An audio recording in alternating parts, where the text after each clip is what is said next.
प्रिय दर्शकों नमस्कार। ऋषु ज्योतिष में आपका स्वागत है। दर्शकों, ऋषु ज्योतिष समय समय पर आपका मार्गदर्शन करता रहा है। सबसे पहले तो मैं आपको बहुत धन्यवाद देना चाहूंगा कि आप मेरे वीडियो बड़ी उत्सुकता से देख रहे हैं। आशा करता हूं आगे भी देखते रहेंगे।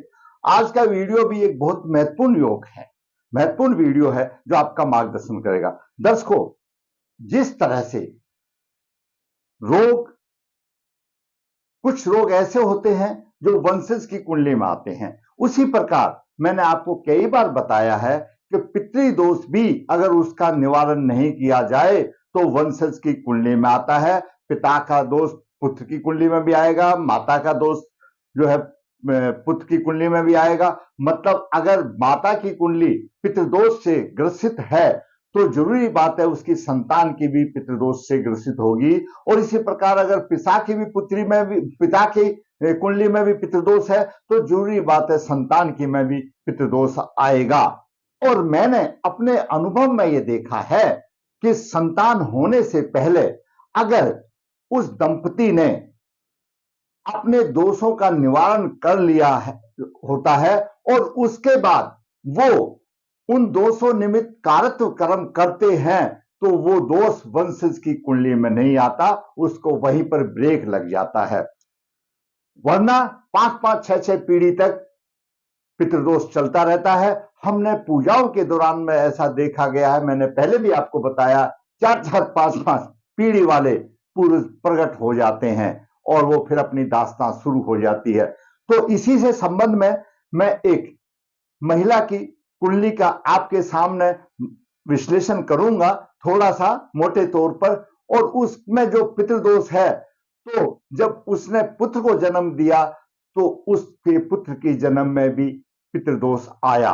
और अगर ऐसी महिला संतान को जन्म देने से पहले या पिता संतान को जन्म देने से पहले अपने दोषों की शांति करा लेते हैं तो वह दोष वहीं रुक जाता है और वंशज की कुंडली में नहीं आता। और वंशज जो पुत्र हो या कन्या हो, एक योगकारी संतान उसको मिलती है। ये मैंने अपने अनुभव में देखा है। पर जरूरत है श्रद्धा से दोष निवारण करने की और फिर उसके बाद कारत्व कर्म करने की। बिना कर्म के तो आपको कुछ नहीं मिलेगा। आप सोचो कि आज आपने पितृदोष पूजा करा दी और आपके पूर्वज भी प्रकट हो गए और उसके बाद सोचा बस हो गया, नहीं, कारत्व तो आपको कर्म तो करने पड़ेंगे, तभी आपको फायदा मिलेगा।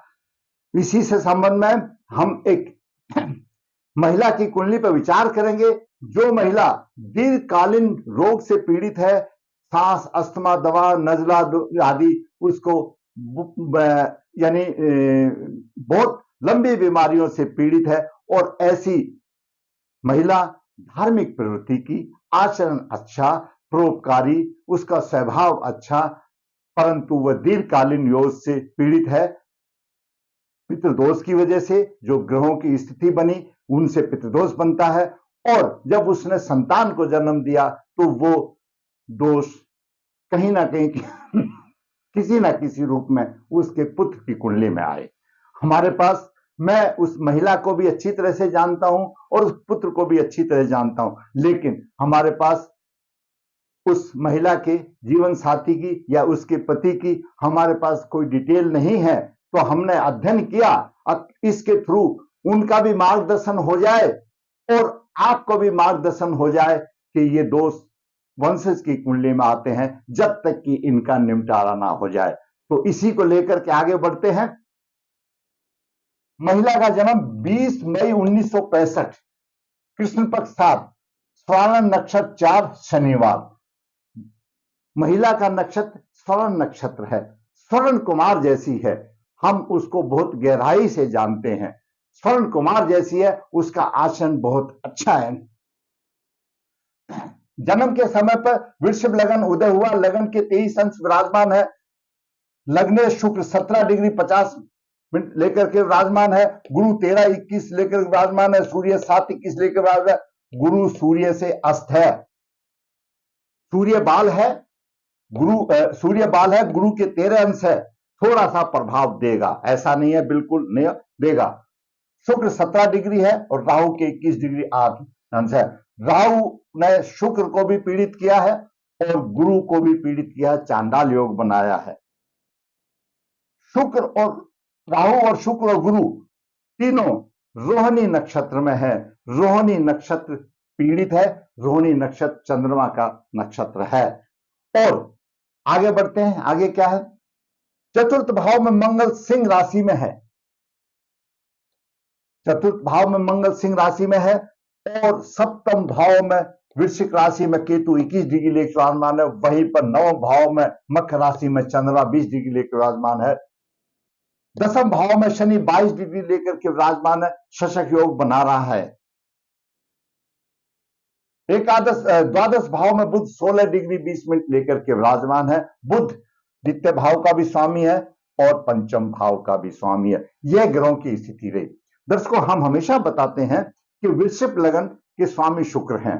जरूरी बात है, कोई भी हो, चाहे स्त्री हो या पुरुष हो, उसका सुगठित शरीर होगा, शरीर उसका अच्छा होगा और उनका व्यक्तित्व भी चुंबकीय जैसा होगा। लोग उनकी मतलब विचारधारा ऐसी होगी, लोग बस बस उसकी तरफ खींचे आते हैं। कुछ ना कुछ इन्होंने कुछ ना कुछ करते रहना, खाली नहीं बैठना। कोई भी काम वो योजना के विरुद्ध नहीं करते और उनसे कोई काम बिगड़ता भी नहीं है। कभी अगर अनुचित कार्य हो भी जाए तो घंटों पछताते भी है। हाँ, ये भी बात है। स्वास्थ्य उनका कैसा भी हो, जो उन्होंने मान लिया वो करना ही है उसको अवश्य, चाहे कितना भी नुकसान हो जाए। कुछ ग्रह विशेष के अनुसार कुछ प्रभाव बदले भी हो सकता है। लग्नेश शुक्र लगन में है। लग्नेश शुक्र लगन में है। साधारण तौर पर शुक्र के साथ राहु होता है तो थोड़ा अशुभ माना जाता है, लेकिन गुरु साथ में है। गुरु एकदम सीधा चलाने वाला होता है, ज्ञान वृद्धि देता है। ऐसा जातक जब बिना पढ़े भी हो तो उसको अच्छे ज्ञान मिलता है। बात करते हैं सूर्य की। सूर्य चतुर्थ भाव का स्वामी है और लगन में है।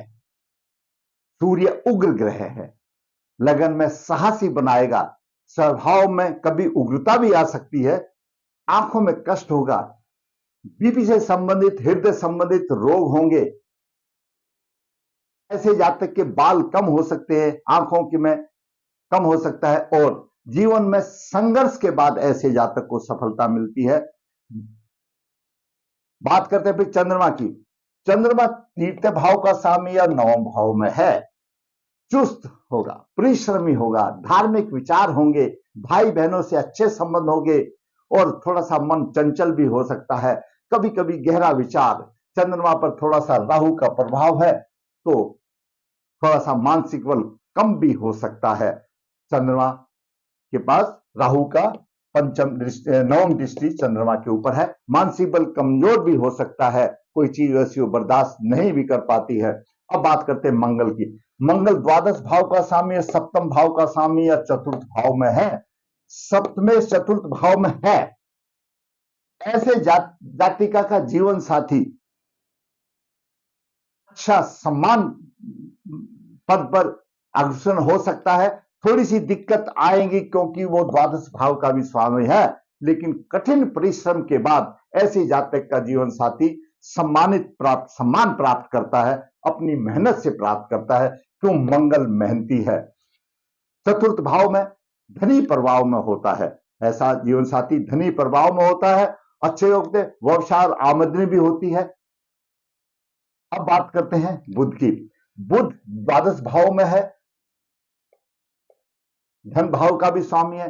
खर्चा अधिक होगा और शिक्षा के मामले में पीछे रहने वाली बात होगी। कुटुंब का सुख नहीं मिलता, मतलब शिक्षा ऐसी जातिका की कमजोर होती है और संतान का सुख भी कम मिलता है। संतान का सुख तो ऐसा है दोस्तों कि संतान आजकल ज्योतिष शास्त्र तो पुराना है, पढ़ लिख करके संतान बाहर न करती है तो घर में तो बुढ़े बुढ़िया ही रह जाते हैं, उसका भी प्रभाव आ जाता है।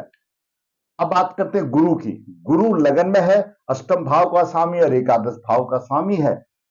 सुंदर व्यक्तित्व होगा। गंभीर कठिनाई के बाद धन प्राप्ति, उन्नति अच्छी होगी और गुरु पंचम भाव को देख रहा है। थोड़ी बहुत छूट संतान भी देगा और शिक्षा भी देगा। चंद्रमा को भी देख रहा है, चंद्रमा को बलवान बना रहा है। राहु से उसको पीछा छुड़ा जब गुरु, परंतु गुरु यहां पर अस्त भी है और खुद राहु पीड़ित में है, तो उसको कम प्रभाव मिल रहा है। यहां पर गुरु और राहु का चांडाल योग बन रहा है।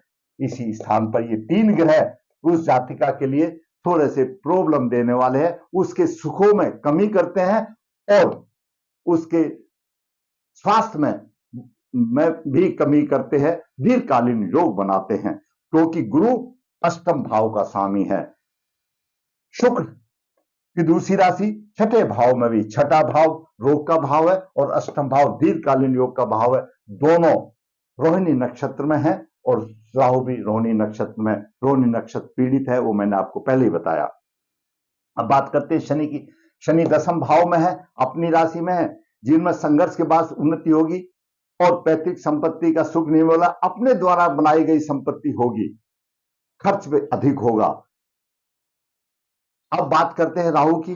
राहु लगन में है, साहसी होगा, शरीर में कष्ट होगा, छोटी छोटी बात पर ऐसे संदेह करे। पंचम दृष्टि से, पंचम भाव पर है पंचम दृष्टि, शिक्षा संतान में अवरोध हो गए। यहां पर सप्तम दृष्टि जीवन साथी के भाव पर, जीवन साथी से कभी मनमुटाव हो सकता है, लेकिन मंगल चतुर्दृष्टि से देख रहा है, राहु की चलेगी नहीं।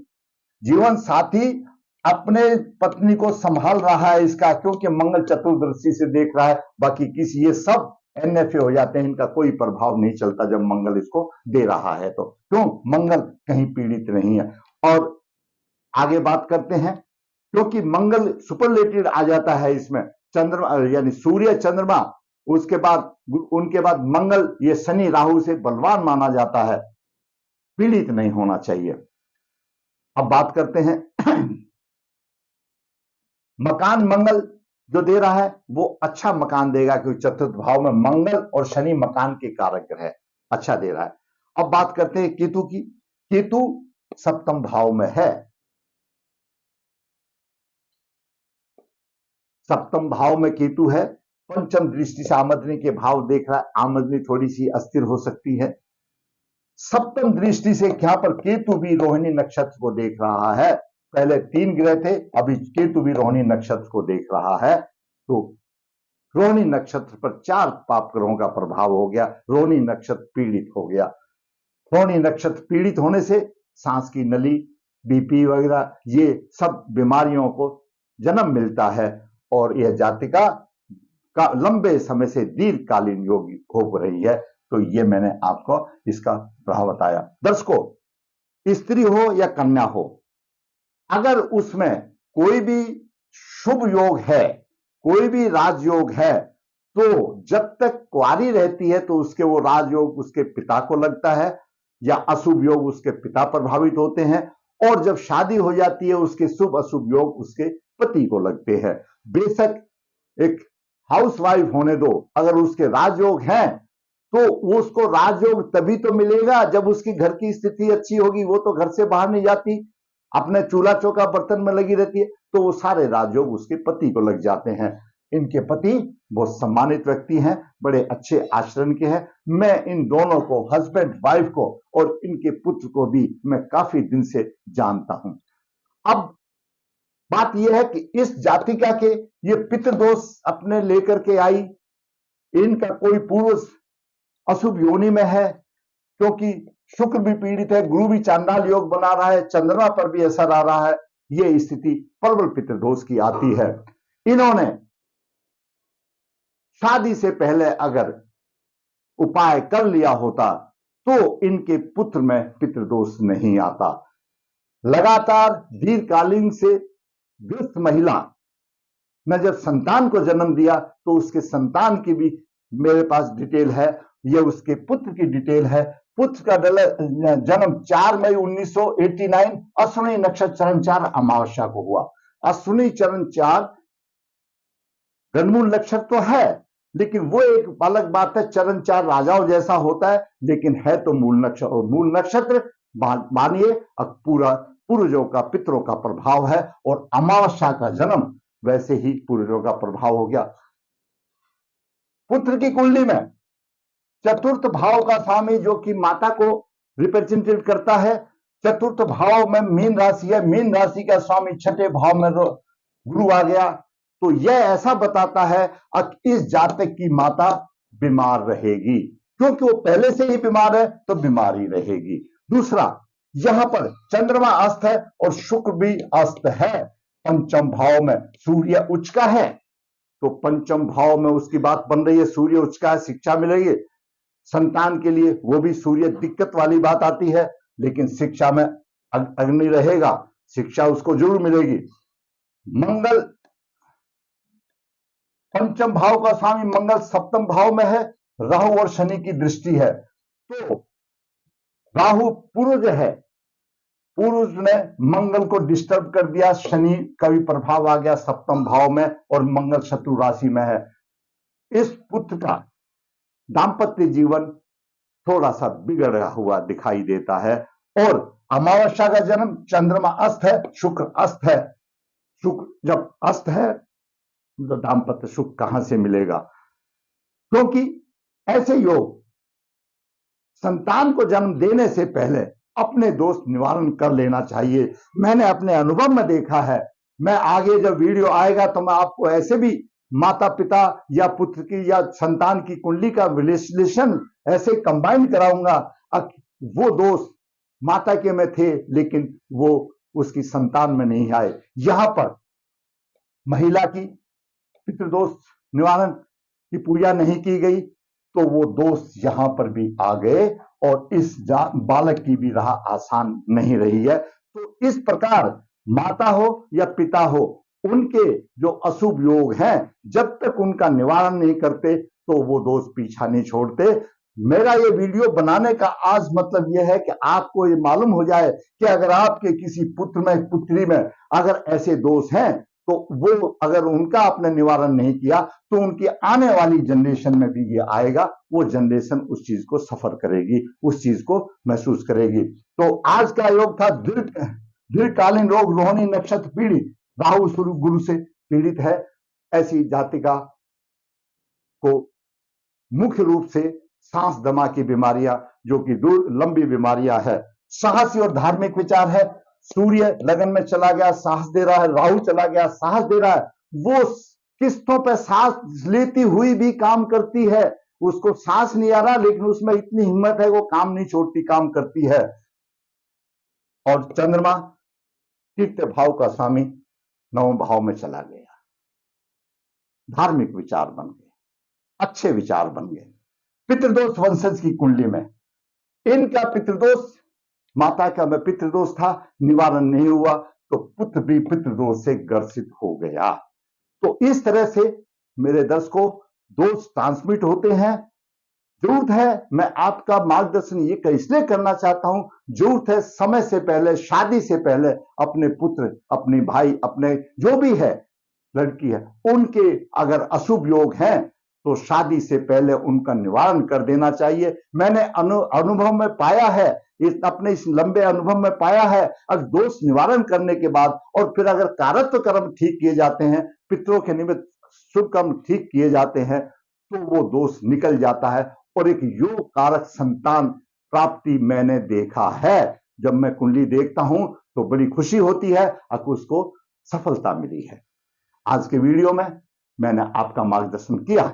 मैं जरूर चाहूंगा कि आप आगे वाली पीढ़ी के सुधारने के लिए अपने पुत्रों की, पुत्री की, जो भी है उसकी कुंडली का शादी से पहले अवलोकन कर ले, ताकि इसकी स्थिति जैसी ना हो। मैं इस महिला को भी, इनके जीवन साथी, इनके पति जी को भी और इस बच्चे को भी मैं व्यक्तिगत रूप से मैं जानता हूं।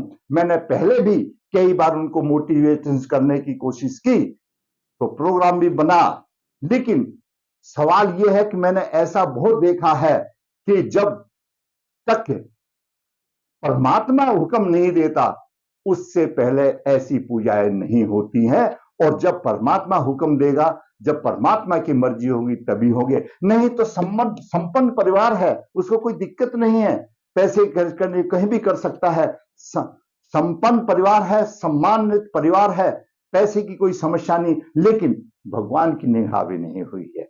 होगा तो तभी जब वो प्रभु जाएगा।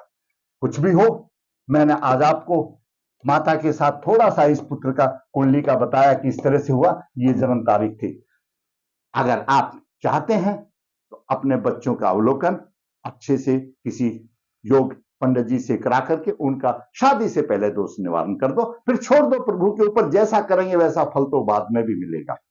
मैंने आपका मार्गदर्शन एक प्रबल पितृदोष कि प्रबल पितृदोष कैसे ट्रांसमिट होता है उसका मैंने आपका विश्लेषण करके आपका मार्गदर्शन किया। अगर आप समझते हैं कि आपका कुछ ज्ञान की वृद्धि हुई है तो मैं चाहूंगा मेरा वीडियो का आप लाइक करें, शेयर करें और दोस्तों को भेजें ताकि वो भी उनका भी मार्गदर्शन हो। जैसा मैं हर वीडियो में बताता हूं, ऋषि ज्योतिष नर्मदा जी के तट के नजदीक है, नवदेहर। यहां पर काल सर्पदोष पितृदोष की पूजाएं की जाती हैं। इच्छुक है संपर्क कर सकता है। ऋषि ज्योतिष हाथ से पत्रिका लिखता है, निचोड़ देता है, इच्छुक है करा सकता है। ऋषि ज्योतिष कन्या भाव के लिए गुण मिलान की प्रक्रिया बिना किसी शुल्क के आपका राह आसान करने के लिए भेजता है, जरूरत है आपको फायदा उठाने की। तो इनमें आपको पितृदोष निकालना ही चाहिए। दर्शकों, अंत तो फिर कहूंगा, अगर आपको वीडियो अच्छा लगा लाइक करें, शेयर करें। चैनल जिसने सब्सक्राइब नहीं किया सब्सक्राइब करें ताकि मेरे चैनल की भी ग्रोथ हो और मेरा भी मनोबल ऊंचा उठे और इसी प्रकार वास्तविक कुंडलियों से आपका मार्गदर्शन करता रहूं। धन्यवाद।